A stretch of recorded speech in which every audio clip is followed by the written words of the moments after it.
ఈ రోజున ఆంధ్రప్రదేశ్ గుంటూరు జిల్లా తాడేపల్లిలోన ప్రైవేట్ ఆవరణం నందు విలేకరుల సమావేశం ఏర్పాటు చేసి ఈ సందర్భంగా నేను తెలియజేయడం ఏమనగా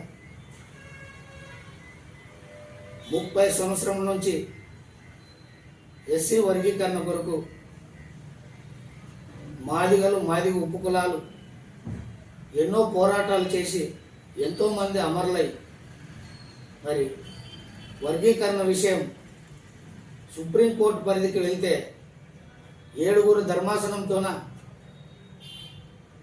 ఆగస్టు 1వ తేదీన కూడా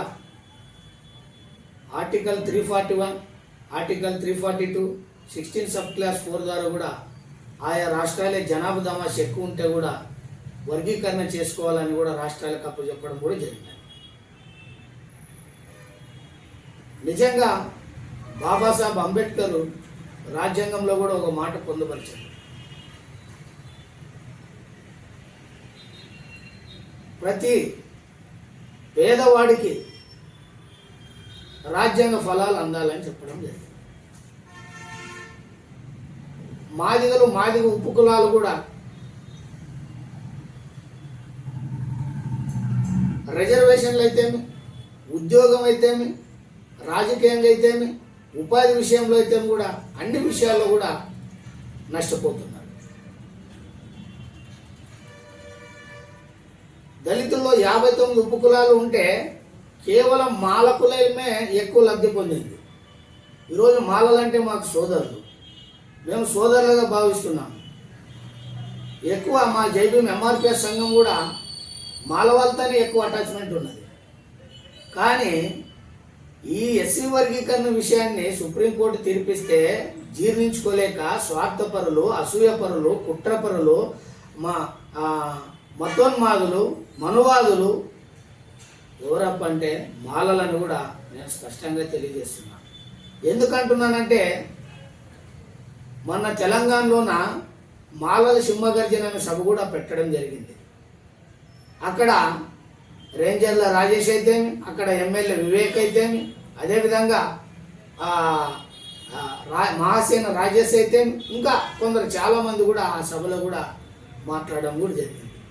ప్రధానంగా ఈ రోజున ఈ విలేకరుల సమావేశం ఎందుకు మాట్లాడుతున్నానంటే ఆ సభలోన మాదిగలను మనోభావాలను దెబ్బతీసే విధంగా కూడా మాట్లాడుతున్నారు. అయ్యా సిరిపల్ రాజేష్ గారు, మహాసేన రాజేష్ గారు, నువ్వు మీసాలు తిప్పుతావనని అంటున్నావు. మీసాలు ఆధిపత్య కులాల మీద తిప్పాలి కానీ అంటరానితనం మీద రూపుమాపడానికి, కుల వివక్షతను రూపుమాపడానికి, భూ కబ్జాలు చేస్తున్నటువంటి ఆధిపత్య కులాలపైన రూపుమాపడానికి వాటిపైన కూడా మీసాలు తిప్పాలి కానీ నీ ఊకే మీసాలు పెంచుకోవడం కాదు. మాకు కూడా మీసాలు ఉన్నాయి. మేము మీసాలు ఇడిచింది మేము గర్జించే సింహంలాగా ఎందుకు ఇడిచామంటే అంటరానితనాన్ని, కుల వివక్షతని, భూ కబ్జాలని, ఎస్సీ ఎస్టీల పైన దాడులు చేస్తున్నటువంటి ఆధిపత్య కులాలపైన కూడా మరి మేము వాటిని వాళ్ళకి గుణపాఠం చెప్పాలా, వీటన్నిటిని కూడా రూపుమాపాలని కూడా అంబేద్కర్ పలికిన మేకల్లాగా మరి మీరు బలి కాకుండా గర్జించే సింహంలాగా ఉండాలనే విధంగా చెప్పిన మాటకు మేము మీసం ఇస్తున్నాం. అదే ఈ రాష్ట్రంలో కూడా ఈ మీసం తిప్పుకుంటూ కూడా జైబీఎం ఎంఆర్పిఎస్ సంఘం కూడా గర్జించే సింహంలా కూడా పోరాడుతుంది. నీ ఊకే సభలో వెళ్ళి మీసం తిప్పి మాదిగోల పైన కూడా నువ్వు పెత్తనం చెలాయించాలనుకుంటే నీ ఆటలు కూడా సాగవు. అదే రేంజర్ల రాజేష్ గురించి కూడా నేను మాట్లాడతా. అయ్యా 2019లోన నీకు నేను ఫోన్ చేయడం జరిగింది. అంబేద్కర్ జయంతి మంత్రాలయంలో ఏర్పాటు చేస్తున్నాము అన్నా, నీవు గాయకుడు కాబట్టి పాట పాడాలని నేను రావాలని ఫోన్ చేస్తే నువ్వేమన్నావయ్యా ఆ రోజు? ఏ కులం అని అడిగినావు? ఏ కులం అని అడిగినావు? ఈరోజు మరి దళితులందరూ కూడా సహోదరులు, మనం కలిసి ఉండాలి, రాజ్యాధికారం సాధించాలని అంటావు. నీవు మాల కులానికి నీవు ఎక్కువ ఒత్తాసు పలుకుతున్నావు. నీ మాల కులంలోనే రాజకీయంగా ఎక్కువ లబ్ధి పొందుతుంది. నీ మాల కులంలోనే ఎస్సీ కార్పొరేషన్లు కూడా ఎక్కువ తీసుకుంటున్నారు. నీ మాల కులంలోనే ఎక్కువ ఉపాధి కూడా కలుగుతున్నది, తీసుకుంటున్నారు. వాటన్నిటిని మీరు మీ మాలలే కడుపు నింపుతున్నారు. కానీ ఇక్కడ మాదిగ ఉపకులాలకు వద్దా? కేవలం నువ్వు మాల కులం కంటే పనిచేస్తున్నావు. మేము జైబీఎం ఎంఆర్పిఎస్ సంఘం ఎస్సీ ఎస్టీ బీసీ మైనార్టీ కులాలందరి కొరకు కూడా పోరాటం చేయడం కూడా జరుగుతున్నది. అందుకనే 2022 జూన్ 6వ తేదీన కూడా బహుజనుల కొరకు మాది రిజర్వేషన్ పోరాట సమితి అని జైబీఎం ఎంఆర్పిఎస్ సంఘాన్ని కూడా 1000 మందితో కూడా స్థాపించి ఎనలేని అహర్నిశలుగా ఈ రాష్ట్ర వ్యాప్తంగా కూడా అలపెరగకుండా ఉద్యమాలే ఊపిరంటూ కూడా మరి ఎండనక వాననక కూడా మరి ఎక్కడైతే మరి ప్రజలకు బడుగు బలిగిన వర్గాలకు ఎక్కడైతే అన్యాయం జరుగుతుందో అక్కడ ఉక్కుపాద విధంగా కూడా బాబాసాహెబ్ అంబేద్కర్ రచించిన రాజ్యాంగం అనే ఆయుధం ద్వారా కూడా మేము పోరాటం చేస్తున్నాము. అది పోరాటం అంటే నువ్వు ఒకే కులానికే పోరాటం చేసి ఒకే కులాన్నే నీవు కడుపు నింపడం అనేది కూడా సబబు కాదు. అన్ని కులాల కొరకు కూడా పనిచేయండి మీరు అని కూడా రేంజర్ రాజేష్ గారు కూడా సూటిగా నేను తెలియజేస్తున్నాను. అదేవిధంగా ఈ రాష్ట్రంలో ఉన్నటువంటి జూపూడి ప్రభాకర్ గారు కూడా చాలా మాట్లాడుతున్నారు. సుప్రీంకోర్టు జడ్జిమెంట్ కాదంట, అడ్వైజ్ అంట. అది అయ్యా నువ్వేం చదువుకున్నావో కూడా మాకు తెలియదు, కానీ ఎంఆర్పిఎస్ సంఘాలంటే కేవలం 10th చదువుకొని ఇంటర్మీడియట్ చదువుకొని నక్సలైట్లో పనిచేసి అక్కడి నుంచి వదిలేసి జనజీవన స్రవంతంలో కూడా వచ్చి జనాల కొరకు కూడా పనిచేయాలని కూడా ఎంఆర్పిఎస్ సంఘాలని నీవు చూసింటావు. కానీ మేము నీకంటే కూడా విద్యావంతులు నేను తెలియజేస్తున్నా ఈరోజు జూపూడి ప్రభాకర్ అన్న గారికి. మీరు అలా మాట్లాడడం చాలా హాస్యాస్పదంగా ఉంది. సుప్రీంకోర్టు ఆనరబుల్ జడ్జిమెంట్ 7 ధర్మాసనంతోన ఆగస్టు 1వ తేదీన కూడా తీర్పిస్తే ఆనరబుల్ జస్టిస్ చంద్రచూడ్ గారు ఇస్తే ఆయన్ని విమర్శించే విధంగా ఆయన సుప్రీంకోర్టును కూడా మరి ధిక్కరించే విధంగా మాట్లాడుతున్నావు. అడ్వైజ్ అంటున్నావు. అడ్వైజ్కి జడ్జిమెంట్కి నేను మీనింగ్ తెలియదాయా నేను అడుగుతున్నా. కాబట్టి సుప్రీంకోర్టు క్లియర్గా అన్ని కులాలు కూడా సమానంగా ఉండాలని కూడా మరి జడ్జిమెంట్ కూడా ఇవ్వడం జరిగింది. 59 ఉపకులాల్లోన ప్రజెంట్ 60 ఉపకులాల్లో ఉన్నటువంటి మరి అందరి దళితులకు అందరూ కూడా సమాంతర న్యాయం కూడా జరగడం జరిగింది. కాబట్టి మీరు వర్గీకరణను కూడా వ్యతిరేకంగా కూడా ఇలా పోరాటాలు ఇలా విమర్శించడం కూడా తగదు. కాబట్టి ఇలాంటి మీరు మాటలు కూడా మాట్లాడడం కూడా మీరు మానుకోవాలని కూడా నేను సందర్భంగా తెలియజేస్తున్నాను. సుప్రీంకోర్టు కూడా ఏం చెప్తుందా, రెల్లికి 1% అని చెప్పింది, మాదికి 7% అని చెప్పింది, మాలకు వచ్చేసి 6% అని చెప్పింది, ఆది ఆంధ్ర వాళ్ళకు 1% అని చెప్పింది, టోటల్గా 15%. అదేవిధంగానే ఎస్టీలా కూడా చెప్పింది, వాళ్ళు కూడా రిజర్వేషన్లో కూడా కొంతమందికే వస్తున్నా మిగతా వాళ్ళకి రావడం లేదని. అంత క్లియర్గా జడ్జిమెంట్ చెప్పడైనప్పుడు కూడా మీరు అడ్వైజ్ అనడం కూడా ఎంతవరకు సబబు? కాబట్టి జూపూడి ప్రభాకర్ గారికి నేను ఒకటే తెలియజేస్తున్నా. అదేవిధంగా సిరిపల్లి రాజేష్ గారికి కూడా ఒకటే తెలియజేస్తున్నా. రేంజర్ల రాజేష్ అయితే మా ఆంధ్రప్రదేశ్ కాదు కాబట్టి తెలంగాణ కాబట్టి, వివేక్ గారిది కూడా తెలంగాణ కాబట్టి నేను వీళ్ళిద్దరికి ఒకటే తెలియజేస్తున్నా. మాసేం రాజేష్ గారికి జూపూడి ప్రభాకర్ గారికి ఖబర్దార్. ఎస్సీ వర్గీకరణ ఆల్రెడీ అమెండ్మెంట్ అయింది, జిల్లా యూనిట్ కేంద్రం కూడా జరుగుతుంది. మీరు కేవలం మమ్మల్ని మీరు పక్కన పెట్టుకొని కేవలం ఆధిపత్య కులాలుగా ఎలా అయితే చలామణిస్తున్నారు, మీరు కూడా మాలలో మాదిగలను ఆ విధంగా పెట్టుకొని ఆధిపత్యం కూడా చలామించడానికి ఇవల్ల మీరు తాపట్ల పడుతున్నారు. మీ తాటాకి చెప్పులకు కూడా భయపడేదంటూ లేదు. జైబీఎం ఎంఆర్పిఎస్ సంఘం ఎక్కడ నేను మాట్లాడిన మాటను మరి ఈ రాష్ట్రంలో కూడా మాదిగలే ఎక్కువ ఉన్నారని కూడా నేను కంఠపదం కూడా తెలియజేస్తున్నాను. మాదిగలు ఎక్కువ నష్టపోయినారు, ఉద్యోగ పరంగా, రాజకీయ పరంగా కూడా ఎక్కువ నష్టపోయినారు, ఉపాధి పరంగా కూడా ఎక్కువ నష్టపోయినారు. దీన్ని కాదు లేదు మాలలే ఎక్కువ నష్టపోయినారనే దమ్ము ధైర్యం ఎవరికన్నా ఉంటే నా సవాల్ని స్వీకరించండి. మరి బెజవాడ కనకదుర్గమ్మ దగ్గరికి వచ్చినా సరే, మరి కర్నూలు కొండారెడ్డి బ్రిడ్జి దగ్గరికి వచ్చినా సరే, కర్నూలు టవర్ క్లాక్ కాటికి కూడా వచ్చినా సరే, మరి నేను నిరూపిస్తా మేము నష్టపోయాం, మాదిగులు మాదిగ ఉపకులాలని కూడా నేను సందర్భంగా తెలియజేస్తున్నాను.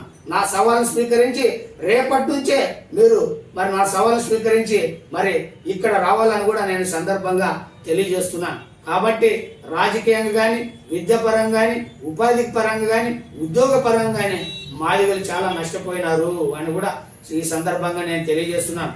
జూపూడి ప్రభాకర్ అన్న ఎస్సీ కార్పొరేషన్ చైర్మన్గా ఉన్నప్పుడు 2015 నుంచి 19 వరకు మీరు కొనసాగారు.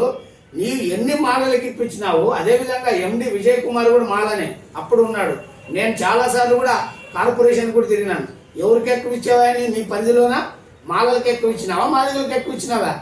ఆనాడు మాజీ మినిస్టర్ రావెల కిషోర్ బాబు గారు మరి జీవో నంబర్ 25 తెస్తే దానికి కూడా తూట్లు పడిసి నువ్వు మాలలకి ఎక్కువ కార్పొరేషన్ నిధులు కూడా ఇవ్వడం జరిగింది.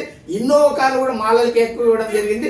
అదేవిధంగా అంబేద్కర్ విదేశీ విద్యలు కూడా ఎక్కువ కూడా మాలలే ఉండడం జరిగిందని కూడా నేను అన్ని ఆధారాలతో సహా కూడా నేను తీసుకొని కూడా ఉండడం జరిగింది.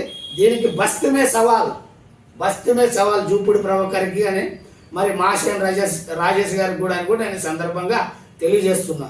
కాబట్టి ఇంత నష్టపోయినటువంటి మాదిగ ఉప్పు కులాలు కూడా ఇప్పటికైనా ఏకతాటిపైకి రండి.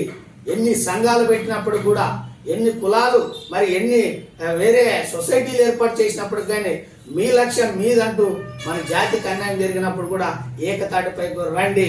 ఖచ్చితంగా ఈ మాలలో మన దళితుల్లో ఉన్నటువంటి ఈ మాలలనే వాళ్ళు మనోవాదులు, మతోన్మాదులు, వీళ్ళకి చరమగీతం పాడడానికి రాబోయే రోజుల్లో చేయి కలిపి కూడా వాళ్ళని చరమగీతం పాడదామని కూడా ఈ సందర్భంగా తెలియజేస్తున్నాను. నేను ఒకటే చెప్తున్నా, మా కర్నూలు జిల్లా, రాయలసీమ జిల్లాలోన దాదాపు కడప అయితేమి, కర్నూలు అయితేమి, చిత్తూరు అయితేమి, మరి అదేవిధంగా అనంతపూర్ అయితేమి, ఈ విధంగా కొన్ని సర్పంచులు, కొన్ని ఎమ్మెల్యేలు కూడా నేను దగ్గరుండి చూడడం జరిగింది. ఇప్పుడు ఇదే తాడికొండ నియోజకవర్గంలో గుంటూరులోన ఎక్కువ ఎవరున్నారు? మాదిగలు ఎక్కువ ఉన్నారు. సీట్ ఎవరికి ఇచ్చినారు? మాలకి ఇచ్చినారు. అదే మా రాయలసీమ జిల్లాలో కూడా మాదిగలు ఎక్కువ ఉన్నారు. మాదిగలు ఎక్కువ ఉన్న చోట ఎమ్మెల్యేలకి మాదిగలకి ఇవ్వకుండా మాలలకి ఇస్తున్నారు. మరి గ్రామంలో కూడా మాదిగలు ఎక్కువ ఉంటే, జనాభా దమాష ఎక్కువ ఉంటే మాలలకి ఎక్కువ ఇస్తున్నారు. 200 ఓట్లు ఉన్న వాళ్ళు మీరే రాజ్యాధికారాన్ని అనుభవిస్తున్నారు. 3000 5000 ఓట్లు ఉన్నటువంటి గ్రామాల్లోన మేము రాజ్యాధికారం మరి అనుభవించకూడదా? అది అన్యాయం కాదా? మీకు తెలియదా? ఒక ఆస్తిని సోదరులు ఏదైనా కానీ సమాన వాటగా పంచుకోవాలి. సమాన వాట పంచుకొని బడుగు బలిగిన వర్గాలకు రాజ్యాధికారం వైపు రావాలి. నా వాట నీవు తింటామంటే మేము ఎట్లా ఒప్పుకుంటున్నామయ్యా? అంబేద్కర్ కూడా ఏం చెప్పాడు? సామాజిక న్యాయం కూడా ఎదగాలని చెప్పాడు. అదే తీర్పు సుప్రీంకోర్టు. ఆ సామాజిక తీర్పు కూడా మీరు వ్యతిరేకిస్తున్నారు. కాబట్టి మమ్మల్ని చాలా కించపరిచి చాలా వ్యతిరేకంగా మాట్లాడుతున్నారు. ఆధిపత్య కులాల్లోన అణచివేత లేదు, కేవలం మాదిగల పైన మాలలకే ఎక్కువ ఉందని కూడా నేను స్పష్టంగా తెలియజేస్తున్నాను. ఇంకో విషయం, మేము ఏదైనా కానీ అంబేద్కర్ జయంతి కానీ, పులే గారిది కానీ, జగ్జీవన్ రామ్ గారిది కానీ, దామోదరం సంజీవయ్య గారిది కానీ, ఇలాంటి వర్ధంతుల జయంతులు కూడా మేము JBMRPS అన్ని కూడా చేస్తున్నాం. మేము చేసే కార్యక్రమంలోన మేమే మాదిగలు ముందుంటామంటే ఆ జనాభా దమాష ఎక్కువ ఉంటే వాళ్ళు ఒప్పుకోరు. మాలలు మేమే ముందుండాలి, మేము చెప్పిందే వినాలి అనే అహంకార భావంలో ఉన్నారు. వాళ్ళు చెప్పితే మేము వినాలనేది వాళ్ళకు ఉంది మాలలకి. కాబట్టి ఒకటే మాలలకి చివరిగా నేను తెలియజేసేది, అయ్యా జనాభా దమాషా ఆంధ్రప్రదేశ్ రాష్ట్రంలోన మాదిగలు ఎక్కువ ఉన్నారు. చాలా మాదిగలు చాలా నష్టపోయినారు. ఎంతో మంది కూడా మరి చాలా చనిపోవడం కూడా జరిగినది. కాబట్టి మేమెంతో చనిపోయి ఉద్యమాలు కూడా ఫస్ట్ నుండి కూడా మేము ఈరోజు మా వర్గీకరణ కూడా సాధించుకోవడం కూడా జరిగినది. కాబట్టి మా వర్గీకరణకి మీరు అడ్డు రావద్దండి. అడ్డు వస్తే మాత్రం ఖచ్చితంగా తాడో పేడో కానీ తేల్చుకోవడానికి JBMRPS సంఘం కూడా ముందుంటుందని కూడా ఈ సందర్భంగా తెలియజేస్తూ, ఏదైతే బాబాసాహెబ్ అంబేద్కర్ ఏదైతే కలలు కన్నాడో ఆ కలలను ఖచ్చితంగా రాబోయే రోజుల్లోన JBMRPS సంఘం నిజం చేస్తుందని కూడా నేను ఈ సందర్భంగా తెలియజేస్తూ, రాబోయే రోజుల్లోన బడుగు బలిహీన వర్గాలను కూడా ఏకతాటిపైన కూడా ఏర్పాటు చేసి రాజ్యాధికారం కూడా సాధించడానికి శ్రీకారం చుట్టడం తథ్యమని కూడా నేను ఈ సందర్భంగా తెలియజేస్తూ, నా పేరు చిక్కం జానయ్య మాదిగ, JBMRPS ఆంధ్రప్రదేశ్ రాష్ట్ర వ్యవస్థాపక అధ్యక్షుడు. జై భీమ్.